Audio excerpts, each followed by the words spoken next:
I knew something was off the night King came home smelling like coconut and sea salt, not the kind of scent you get from a new body wash or a hotel lobby. No, this was faint, familiar, and wrong. It clung to his shirt like a ghost, and when I hugged him, it hit me like a slap. "New cologne?" I asked, pulling back. He blinked. "What?" "Oh, nah. Probably from the Uber.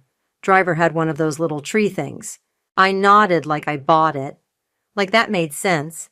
Like I hadn't just spent the last 2 hours spiraling because Lindsay posted a beach selfie with a caption that said, "Solo reset, just me and the waves."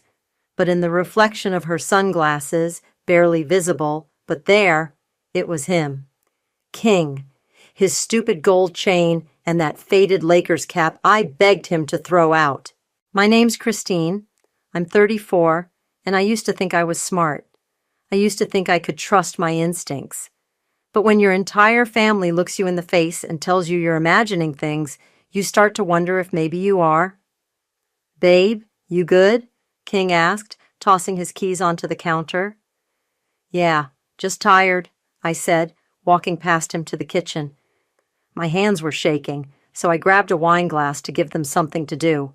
He followed me in, leaned against the fridge like he always did when he wanted to play casual. "You're not mad I missed dinner, are you?" "Nope." He smiled. "Cool. You know, I love how chill you've gotten lately. You used to be so uptight." I poured the wine and didn't say anything, just nodded like a good little wife. The next morning I called Lindsay. "Hey," I said, trying to keep my voice light. "How was your solo reset?" She laughed. "So good. I needed it. Work's been insane. Where'd you go again?"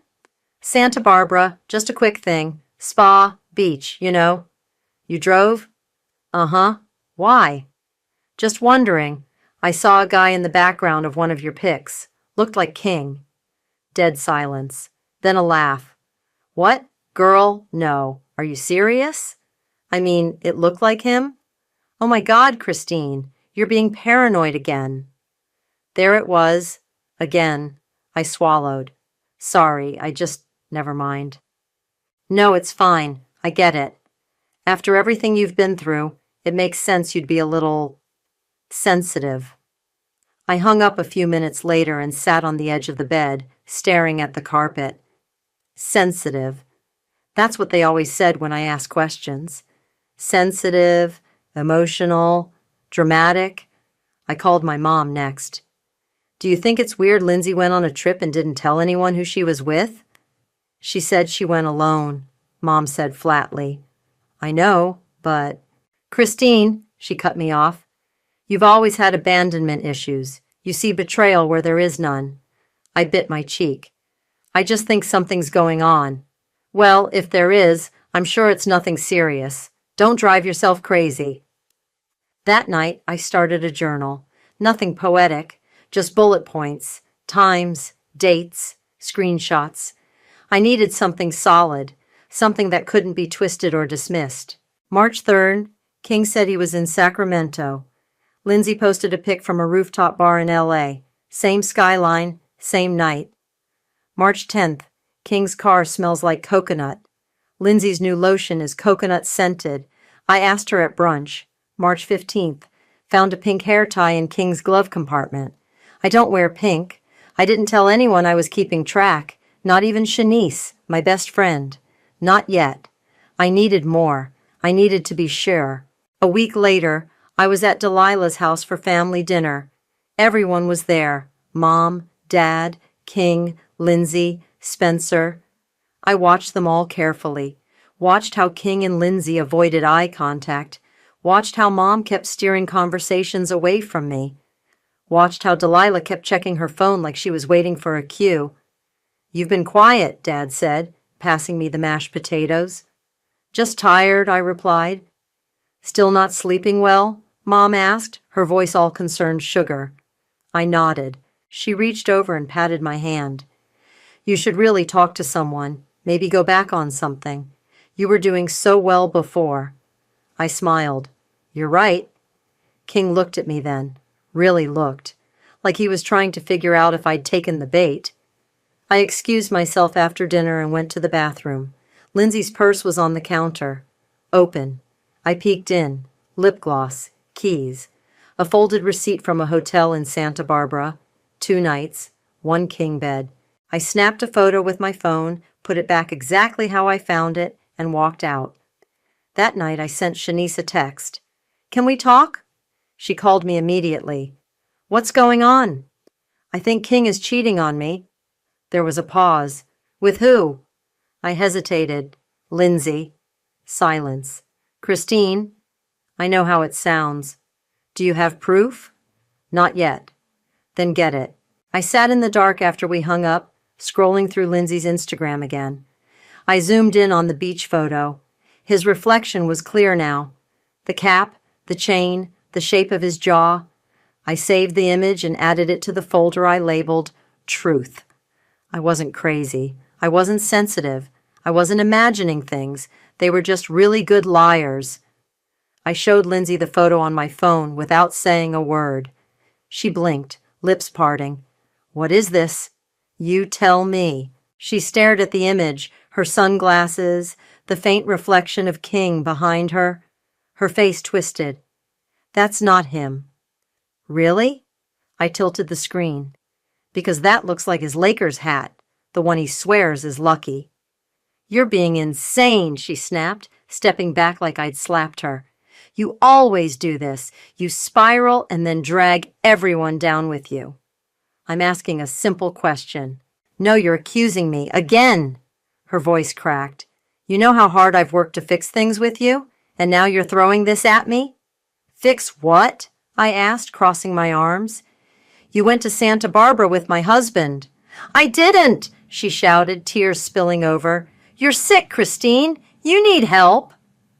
I laughed. I couldn't help it. That's rich coming from the woman who lies with tears on command. She stormed out of my apartment, slamming the door so hard the picture frames rattled. I stood there, heart thudding, hands shaking, but not from doubt, from fury.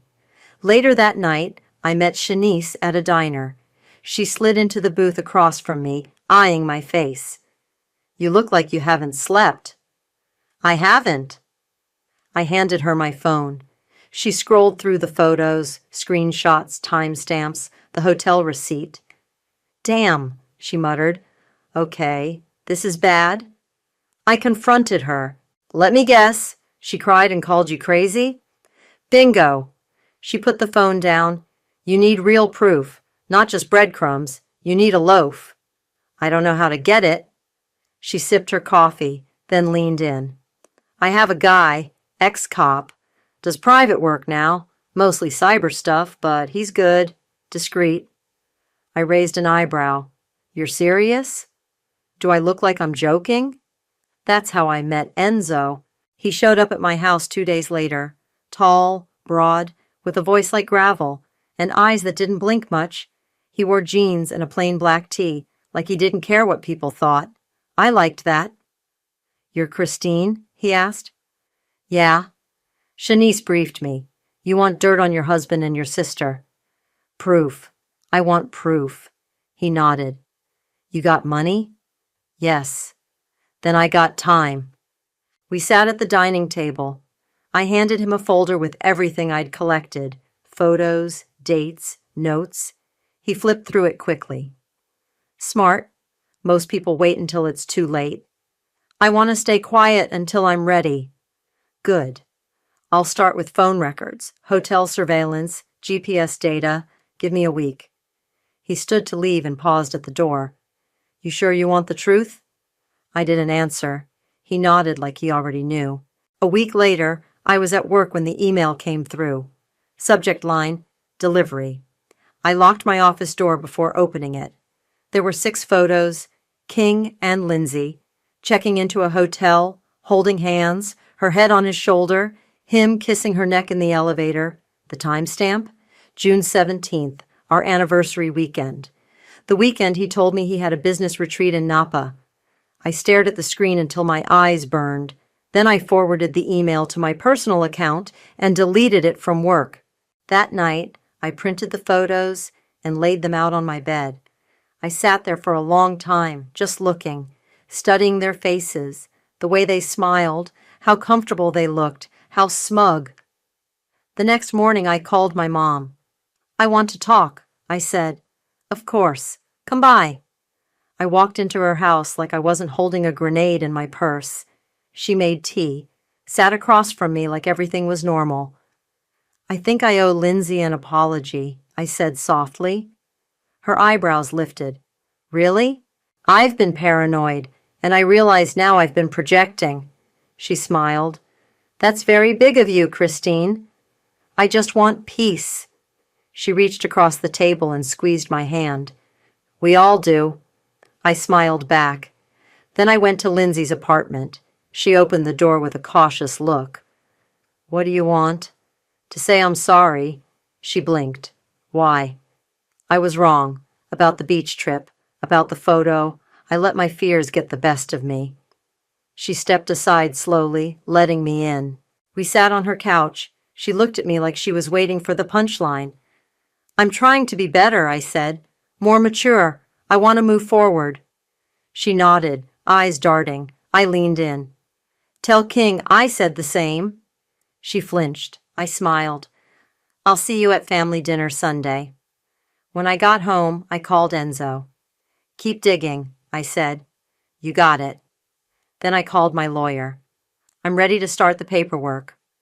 "Divorce?" she asked. "Not just that," I said. "I want to make sure when this burns, it burns everything they've built on my back." She paused. "Christine, are you sure?"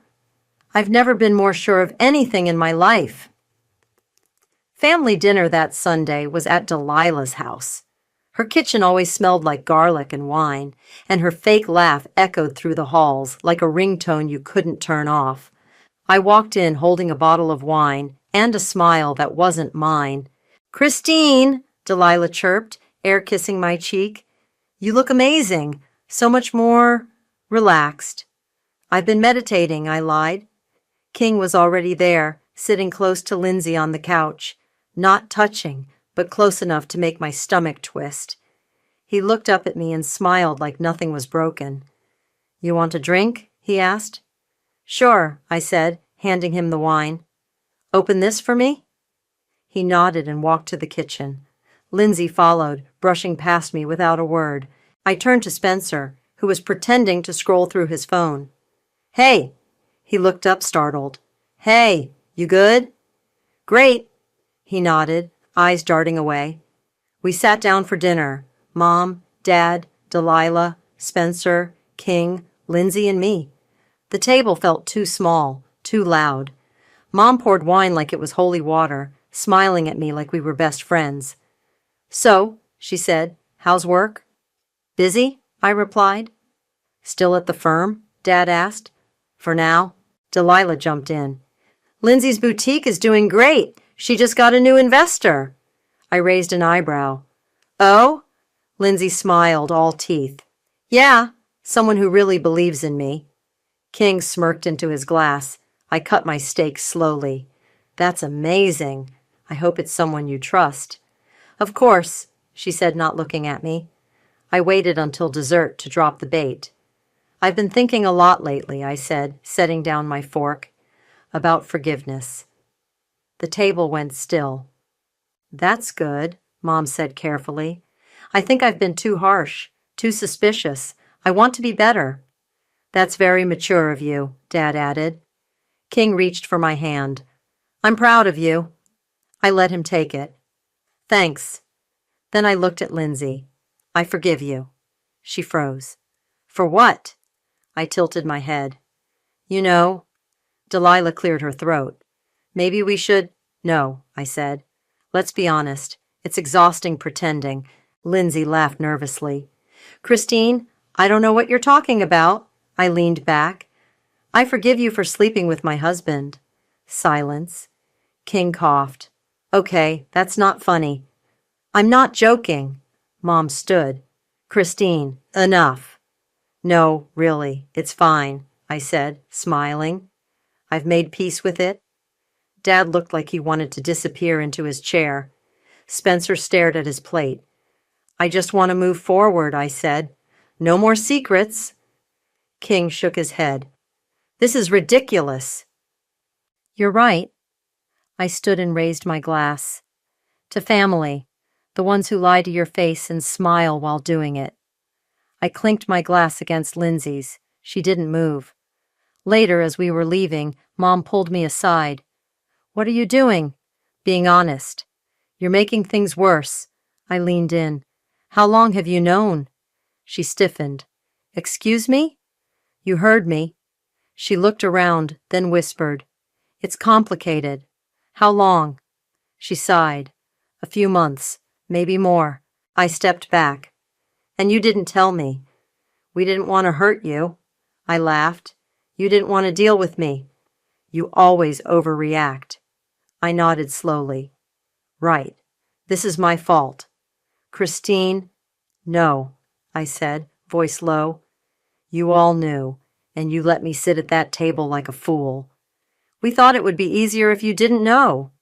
I stared at her. Easier for who? She didn't answer. I smiled. You're right. I need to be mature. I walked out and didn't look back.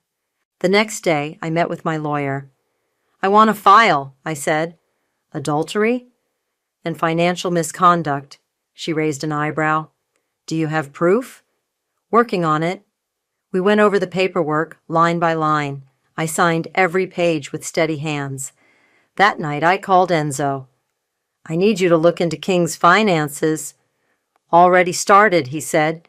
You're not going to like what I found. Try me. He pulled money from your joint equity line, transferred it to a business account under Lindsay's name. My chest tightened. How much? 50 grand, maybe more. I closed my eyes. Keep digging. You got it. I hung up and sat in the dark. The next morning I got another email from Enzo. Attached was a voice memo. I clicked play. Mom's voice filled the room. We need to keep Christine compliant. She can't find out about the trust fund. I hit pause. Then I hit record on my phone and played it again. I labeled the file Insurance. I wasn't just going to burn the house down. I was going to salt the earth so nothing could grow again. Do you think they suspect anything?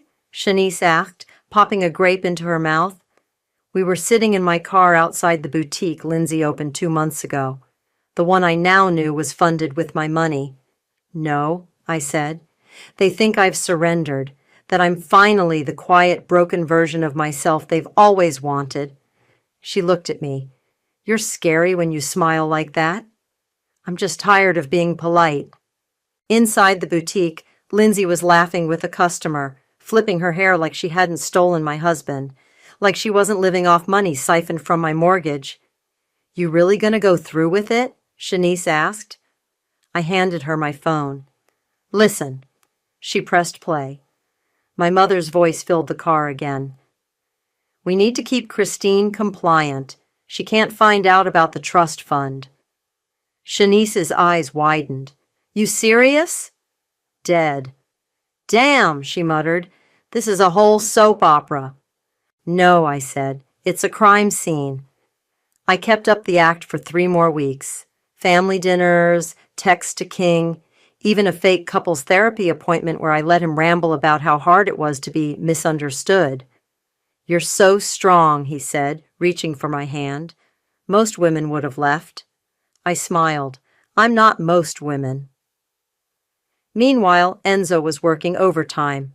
He found bank transfers, forged signatures, even a shell company under King's name that funneled funds into Lindsay's boutique.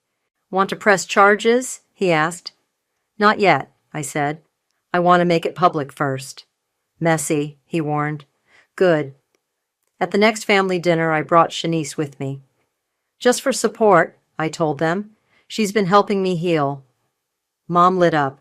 That's wonderful. It's good to have neutral energy around. Shanice smiled sweetly. I'm just here to observe. King leaned over and whispered, You're glowing lately. Must be the peace, I whispered back. He smirked. I told you, letting go is freedom.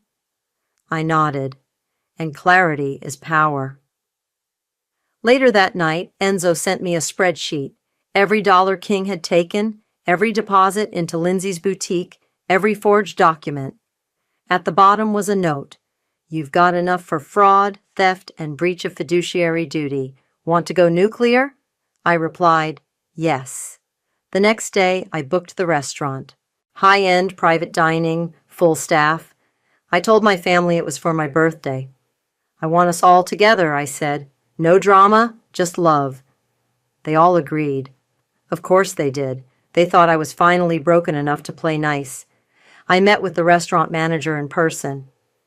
I need the staff to follow specific instructions, I said. Some of them won't actually be staff. He frowned. Excuse me? I slid a thick envelope across the table. I'm paying for privacy and performance. He opened it, eyes widening. Understood. I hired a videographer, told him it was for a birthday montage, told him where to point the camera, what to capture, when to zoom in. I brought Shanice in on the full plan. I need you to play neutral. Smile, nod, be the calm one. She grinned. I was born for this. I also brought in Enzo, posing as one of the waiters. He'd be the one to serve the papers. The night before the dinner, I sat in my living room, staring at the envelope with King's name on it. Divorce papers, fraud allegations, full documentation. I didn't cry. I didn't hesitate. I just placed it in my bag and zipped it shut. The next evening, I dressed carefully. Black dress, red lipstick, simple jewelry. I wanted to look like a woman in control, not one in mourning. The restaurant was candlelit, intimate. Everyone arrived on time. King kissed my cheek. Lindsay hugged me. Mom handed me a gift bag. You look beautiful, she said. Thanks, I replied. I feel reborn. We sat, toasted, laughed. King stood to make a speech. To Christine, he said, raising his glass, a woman of grace, of forgiveness, of strength. Everyone clapped. Cynthia smiled at me like she'd won. I clinked my water glass and leaned toward the nearest waiter, Enzo. We're ready, I whispered. He nodded and stepped forward. King, he said, loud enough for the room to hush. You've been served. He handed King the envelope. King blinked. What the hell is this? Divorce, I said, standing, and a full list of charges. Fraud, theft, misappropriation of funds. Lindsay gasped. What? Sit down, I snapped. Cynthia stood. Christine, what are you doing? Exposing the truth. I gestured to the videographer, who pressed play on the projector. Footage rolled, hotel security cam, King and Lindsay, elevator, kisses, dates, room service. Gasps echoed. Then came the screenshots, bank transfers, emails, the voice memo. Cynthia's voice filled the room. We need to keep Christine compliant. She turned pale. Turn that off. No, I said. We're just getting started. I looked at Delilah. You helped cover it. You lied to my face. She stammered. I didn't know. You did. Then I turned to my father. And you? You let it happen. You let them ruin me. He looked down. I pulled out one last envelope and slid it across the table to him. What's this? He asked. Your DNA results. He opened it, read, froze. You're not my biological father, I said. Cynthia gasped. Surprise, I added. That's what happens when you lie for a living. The truth finds its way out. The room was silent. I smiled. Happy birthday to me. The silence after I said those words stretched so long, I could hear the flicker of the candles. Dad, or the man I used to call Dad, just stared at the paper in his hands like it was written in a foreign language. Cynthia's voice broke through first. You had no right. I had every right, I said calmly. You lied to me my whole life. That's not the point. No, the point is, you all sat back and let me be humiliated. You watched me unravel while you protected them. Lindsay had her hands over her face, shoulders shaking. King was flipping through the divorce papers like he could undo them with enough speed. Is this a joke? He muttered. You can't be serious. Oh, I'm very serious, I said. You're being sued for fraud, adultery, and theft. You'll be lucky if you get to keep your toothbrush. He stood, voice rising. You don't get to do this to me. You did this to yourself. Lindsay looked up, mascara streaking down her cheeks. Christine, please. Don't. Not now. Shanice stood quietly, sipping her wine like she was watching a play. Cynthia pointed a trembling finger at her. And you? You helped her?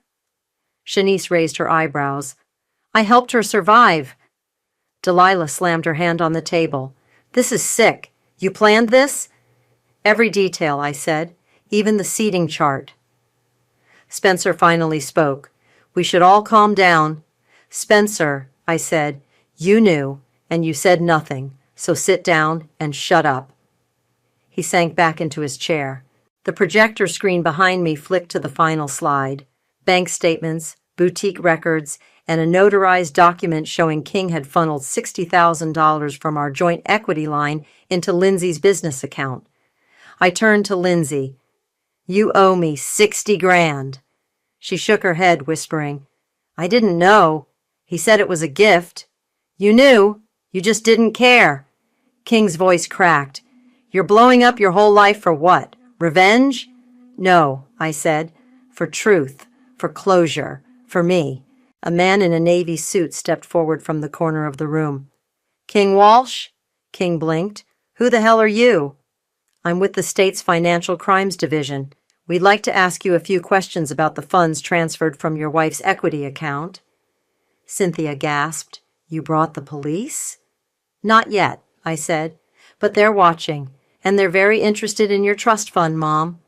Her face drained of color. You can't touch that, she snapped. Actually, I can.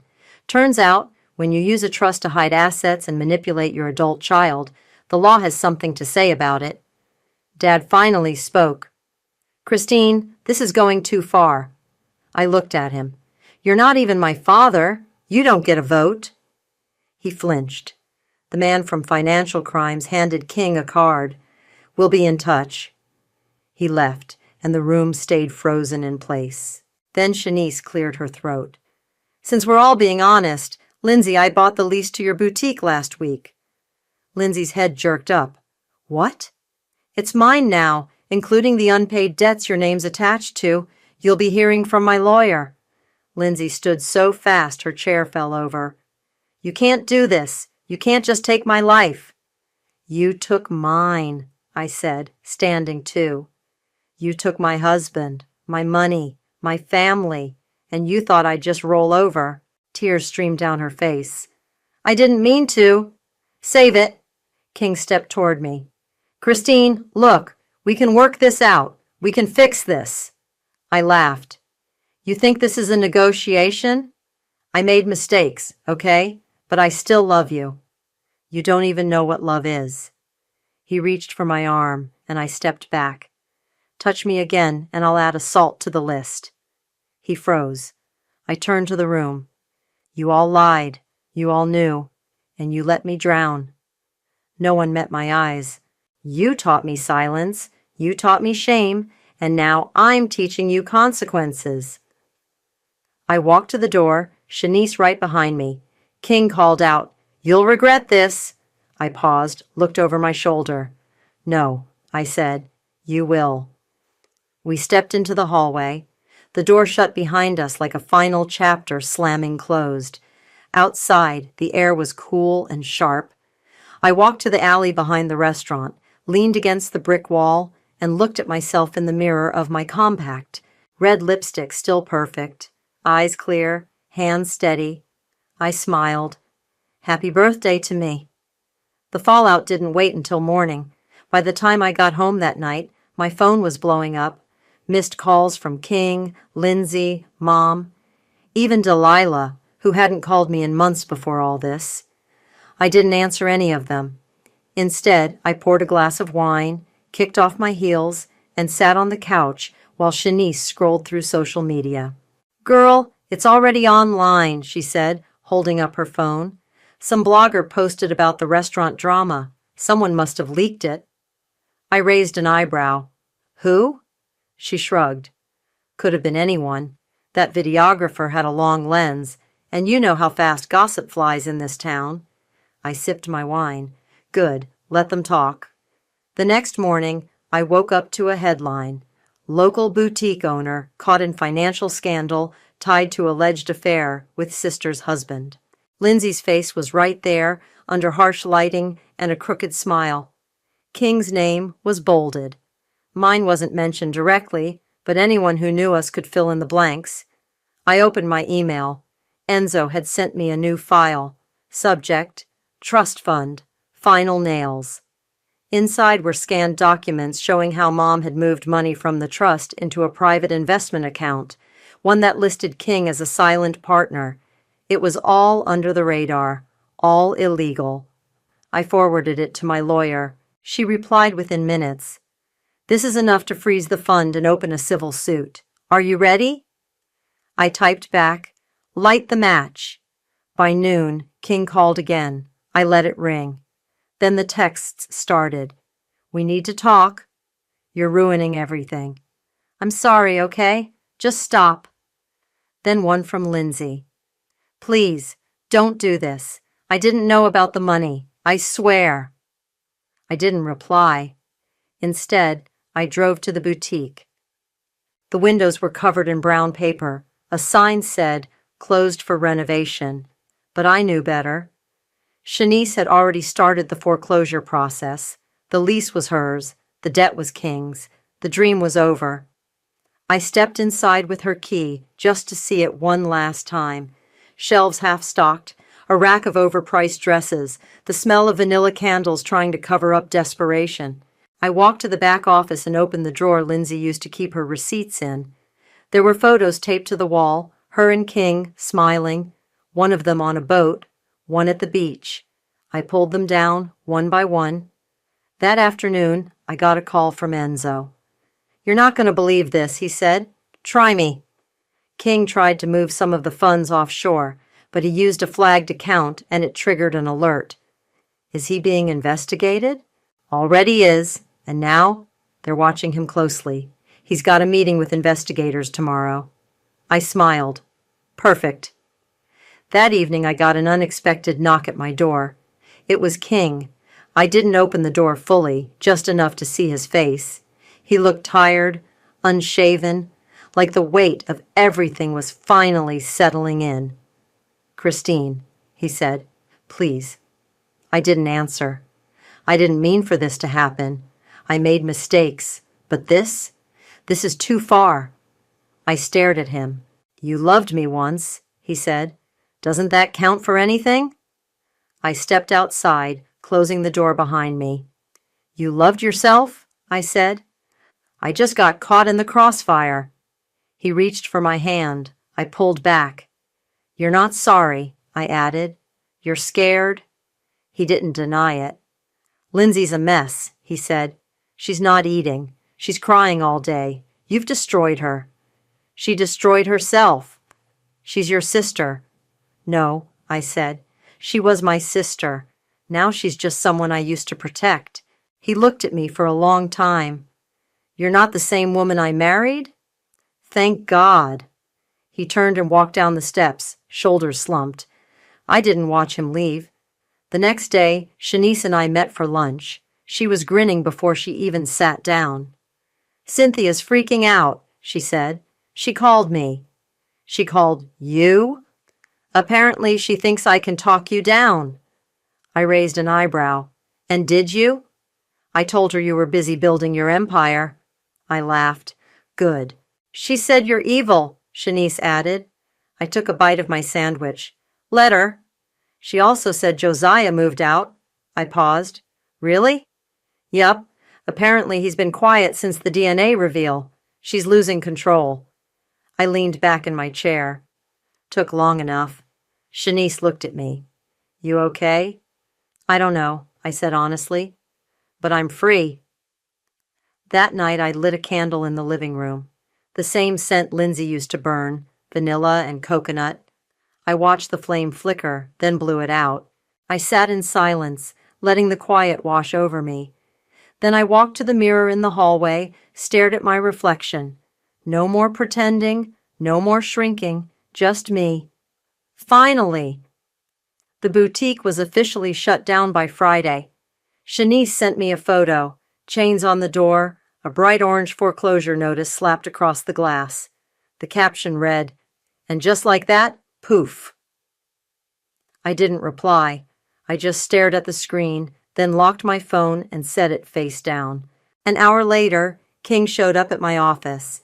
He didn't knock, just walked in like he still had the right. "Christine, we need to talk." I didn't look up from my laptop. "You need to leave." "I'm not going anywhere until you hear me out." I stood. "You have 30 seconds. He closed the door behind him, running a hand through his hair. "I'm losing everything. The business, the accounts, my reputation. You should have thought about that before you stole from me." "I didn't steal." "You forged my signature, King." His mouth opened, then closed again. I walked around the desk and stood in front of him. "You lied, you cheated, you used me, and now you're shocked there are consequences?" He looked desperate. "I didn't think you'd actually go through with it." "That's the problem. None of you did." He stepped closer. "I made a mistake, but I still love you." I laughed. "You don't even know what love looks like." "Christine, get out." He didn't move. So I opened the door and said it louder. "Get out!" People in nearby offices turned to look. King's jaw clenched, but he walked out without another word. I shut the door behind him and locked it. That night, Lindsay called. I let it go to voicemail. Then she texted, "Please, just talk to me. I'm not okay." I stared at the message for a long time before finally calling Shanice. She says she's not okay. She wasn't okay when she was screwing your husband either. I know. Don't let guilt sneak in now. You warned her. I nodded, even though she couldn't see me. I'm not going to respond. Good. Let her sit in it. The next day I went to Mom's house. I didn't call ahead. She opened the door in a silk robe, hair undone, eyes puffy. "Well," she said, "if it isn't the executioner." "Don't start." She stepped aside and let me in. The living room looked like a war zone, papers everywhere, empty wine glasses, a half-eaten tray of cheese and crackers. "Josiah moved out," she said, like it was my fault. I heard. "He won't answer my calls. He says he's ashamed." "He should be." She turned on me. "You always had to be the righteous one, the perfect one. You think you're better than all of us?" "No," I said. "I think I'm the only one who didn't lie." Her face twisted. "You humiliated this family." "No," I said again. "You did that when you chose to protect Lindsay instead of me. She's fragile. She's selfish. She's your sister." "Not anymore." Cynthia's voice broke. "You've ruined everything." I looked around the room. "No, I just pulled the mask off." She sat down on the couch, suddenly looking 10 years older. "What do you want from me?" "Nothing. I just came to say goodbye." She looked up startled. "Goodbye?" "I'm done, Mom, with all of you." "You can't mean that." "I do." I turned and walked out. She didn't follow. Later that night, Shanice and I sat on my balcony, watching the city lights. "You burned it all down," she said. "How does it feel?" I thought for a second. "Like breathing after holding my breath for 10 years. She smiled. "That's poetic." "I'm not trying to be poetic. I'm just finally honest." She handed me a glass of wine. "To honesty." We clinked glasses. The next morning, I got a call from Enzo.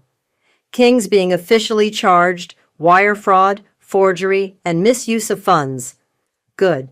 He'll probably get a plea deal, but he's done. No more business accounts, no more investor access." "Perfect." "And Lindsay?" "She's broke. Boutique's gone. Credit's wrecked." I let out a breath. "Thank you, Enzo." "Anytime." After I hung up, I got dressed and walked to the mirror by the front door. No makeup, no jewelry, just me. I looked myself in the eyes. "You did it," I whispered. My phone buzzed again. A new message from Lindsay.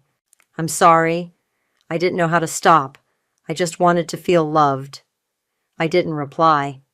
I deleted the message and turned off my phone.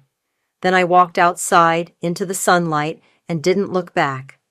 The coffee shop was quiet, tucked into a corner of a bookstore, the kind of place where people whispered even when they didn't have to. I sat across from Shanice, a steaming mug between us, my fingers tracing the rim. She leaned forward. "You sure you want to do this?" I nodded. "It's time." She reached into her tote and pulled out a small black flash drive. "Everything's on here. Audio, documents, timelines, cleaned up and ready." I took it and slipped it into my purse. "Thanks. You still going with the podcast angle?" "Yeah. First episode drops next week. Title's already scheduled." They all knew. Shanice grinned. "You're going to blow people's minds." I smiled back, but it didn't quite reach my eyes. She noticed. "You okay?" "I'm adjusting." She nodded like she understood. "That part's hard." We sat in silence for a minute. Then she said, "You know, I ran into Spencer at the grocery store." I raised an eyebrow. "And?" He pretended not to see me, took a hard left into the frozen peas. I laughed. "Coward." "Delilah got fired, by the way," she added. "Apparently her firm didn't like being associated with a scandal." "Shame," I said flatly. Shanice stirred her tea. "Your mom's been quiet, huh?" "She's embarrassed and angry, but mostly embarrassed." "She'll spin it somehow. She always does." "Let her," I said. "I'm not playing anymore." We finished our drinks, hugged goodbye, and I walked out into the cool air, the city humming around me. Back at home, I sat at my desk and opened my laptop. The podcast site was ready. The trailer had already gained traction. People love a messy family story, especially when it's real. I clicked through the comments. Some were supportive, some skeptical. A few were cruel. I didn't care. I opened the flash drive and uploaded the first full episode. My voice filled the room through the speakers. "Hi, my name is Christine, and this is the story of how my family watched me drown and smiled while I sank." I listened for a few minutes, then closed the laptop. The doorbell rang. I wasn't expecting anyone. I opened the door and froze. Lindsay stood there holding a letter in her hand. Her eyes were puffy, her hair pulled back into a messy bun. No makeup, no performance. "Can I come in?" she asked. I didn't move. "I'm not here to fight," she added quickly. I wrote something, that's all." She held out the envelope. I took it but didn't step aside. "I don't expect you to read it," she said. "I just needed to say it. Somehow."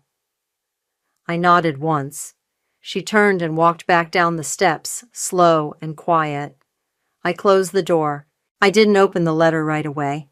I placed it on the counter and stared at it like it might explode. Then I picked it up, walked to the sink, and lit a match. The envelope caught quickly, curling at the edges, the paper inside blackening before I could even see the first word. I dropped it into the sink and turned on the faucet. Some truths don't need to be read. They need to burn. The next morning I went for a walk. No phone, no music, just me and the sound of my shoes hitting pavement. I passed the boutique, still empty, the windows dusty now. A for lease sign hung crooked in the window. I kept going. At the park, I sat on a bench and watched a little girl chase a pigeon, laughing so hard she nearly fell over. Her mom called after her, smiling. I didn't cry. I didn't feel sad. I just watched. When I got home, there was a box on my doorstep. No name, no return address. I brought it inside, opened it carefully. Inside was a photo album. Old family pictures, me and Lindsay as kids, birthday parties, Christmas mornings, a note tucked in the front page. "I thought you might want to keep the good parts." It was Mom's handwriting. I closed the album without flipping through it. I put it on the shelf in the hallway, not to forget, not to forgive, just to say, I survived this. Later that night, I uploaded the second episode of the podcast. This one was about gaslighting, about how people make you question your own reality until you don't trust your own name. I ended it with a simple line. Sometimes healing isn't about making peace. It's about reclaiming your voice. I turned off the lights, crawled into bed, and stared at the ceiling. No more pretending. No more begging for love that came with conditions. No more shrinking to make others comfortable. I didn't need them to understand. I didn't need them to say sorry. I just needed to be free. And now I was.